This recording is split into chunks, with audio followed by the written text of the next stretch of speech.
जय श्री कृष्णा।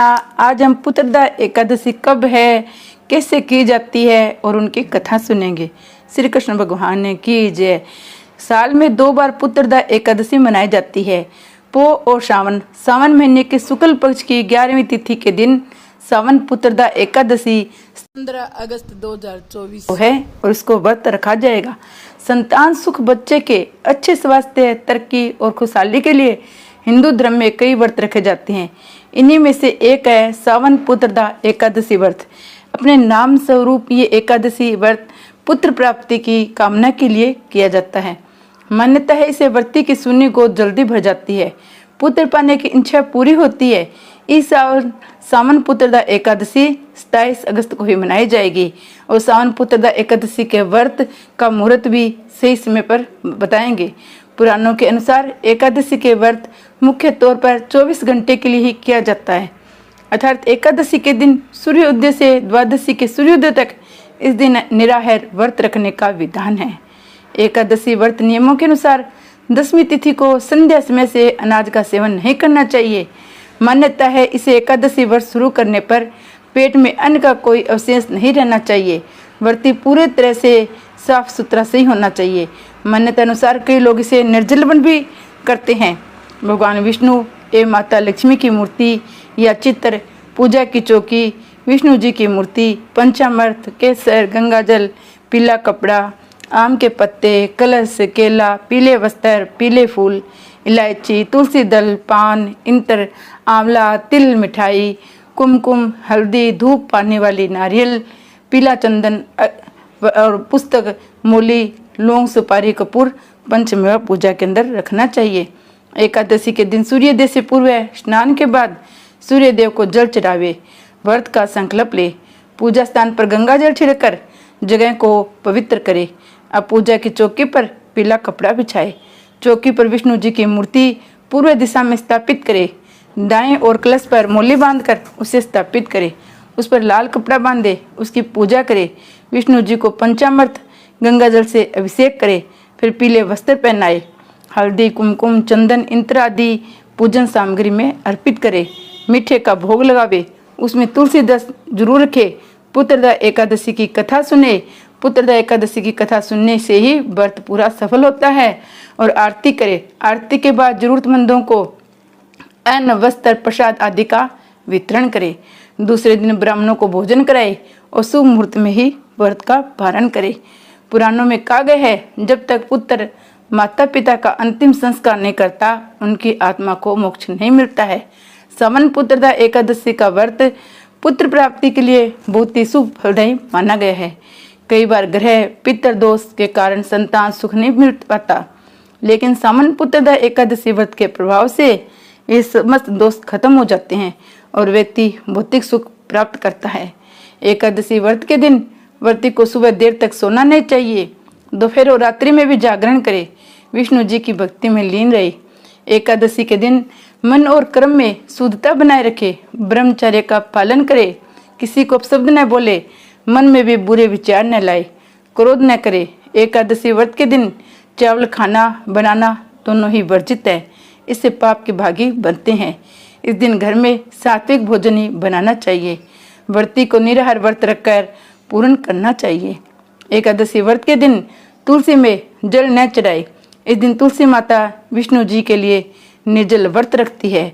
पुराने कथाओं के अनुसार एक बार सुकेतमान राजा बहुत ही युधिष्ठिर जी ने पूछा, मधुसूदन, सावन के शुक्ल पक्ष में किस नाम की एकादशी होती है?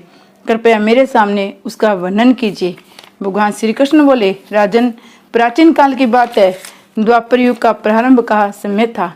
महिष्मतिपुरी में राजा महिषजीत अपने राज्य का पालन करते थे, किंतु उन्हें कोई पुत्र नहीं था, इसलिए वह राज्य उन्हें सुखदायक नहीं प्रतीत होता था। उनकी अपनी अवस्था अधिक देख राजा को बड़ी चिंता हुई। उन्होंने प्रजा वर्ग में बैठकर इस प्रकार कहा, प्रजाजनों, इस जन्म में मुझसे कोई पातक नहीं हुआ है। मैंने अपने खजाने में अन्याय से कमाया हुआ धन नहीं जमा किया है। ब्राह्मणों और देवताओं का धन भी मैंने कभी नहीं लिया है। प्रजा का पुत्रवत पालन किया है, धर्म से पृथ्वी पर अधिकार जमाया, तथा दुष्टों को वे बंधु और पुत्रों के समान ही क्यों न रहे हो दंड दिया है। शिष्ट पुरुषों को सदा सम्मान किया, किसी के द्वेष का पात्र नहीं समझा। फिर क्या कारण है जो मेरे घर में आज तक पुत्र उत्पन्न नहीं हुआ? आप लोग इसका विचार करें।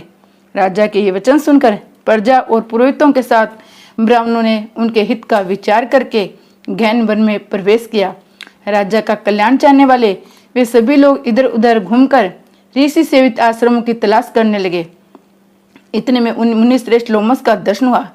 लोमस जी धर्म के तत्वज्ञ, संपूर्ण शास्त्रों के विशिष्ट विद्वान, दीर्घायु और महात्मा है। उनके शरीर में लोम से भरा हुआ है। वे ब्रह्मा जी के समान तेजस्वी है। एक एक कल्प बीतने पर उनके शरीर का एक एक लोम विशीर्ण होता है, टूटकर गिर जाता है, इसलिए उनका नाम लोमस हुआ। वे महामुनि तीनों कालों की बातें जानते हैं। उन्हें देखकर सब लोगों को बड़ा हर्ष हुआ। उन्हें निकट आया देख लोमस जी ने पूछा, तुम सब लोग किस लिए यहाँ आए हो? अपने आगमन का कारण बताओ। तुम लोगों के लिए जो हितकर कार्य होगा उसे मैं अवश्य करूँगा। प्रजाओं ने कहा, ब्राह्मण, इसमें महिजीत नाम वाले जो राजा हैं उन्हें कोई पुत्र नहीं है। हम लोग उन्हीं की प्रजा है जिनका उन्होंने पुत्रों की भांति पालन किया है। उन्हें पुत्रहीन देख उनके दुख से दुखित हो हम तपस्या करने का दृढ़ निश्चय करके यहाँ आए हैं।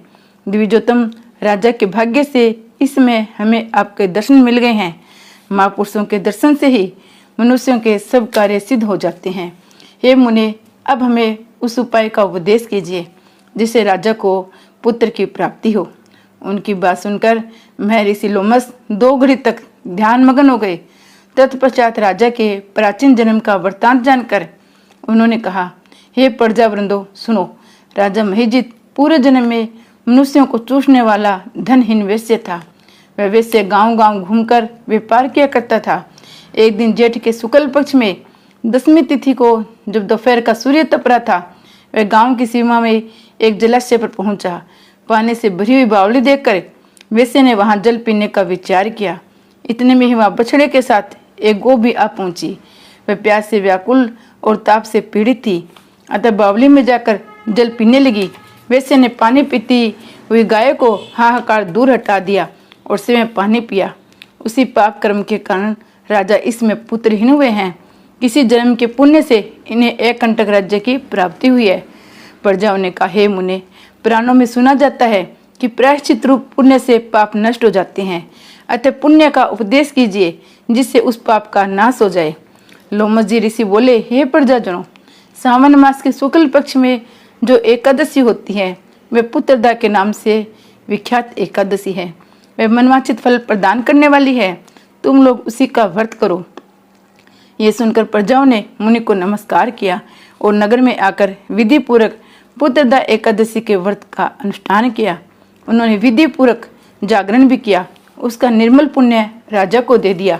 तत्पश्चात रानी ने गर्भ धारण किया और प्रसव कक्ष में आने पर बलवान पुत्र को जन्म दिया। इसका महात्म्य सुनकर मनुष्य पाप से मुक्त हो जाता है तथा ये लोक में सुख पाकर परलोक में स्वर्गीय गति को प्राप्त होता है। श्री कृष्ण भगवान ने की जय। हरे राम हरे राम राम हरे कृष्ण कृष्ण कृष्ण हरे हरे, हरे राम राम राम हरे हरे।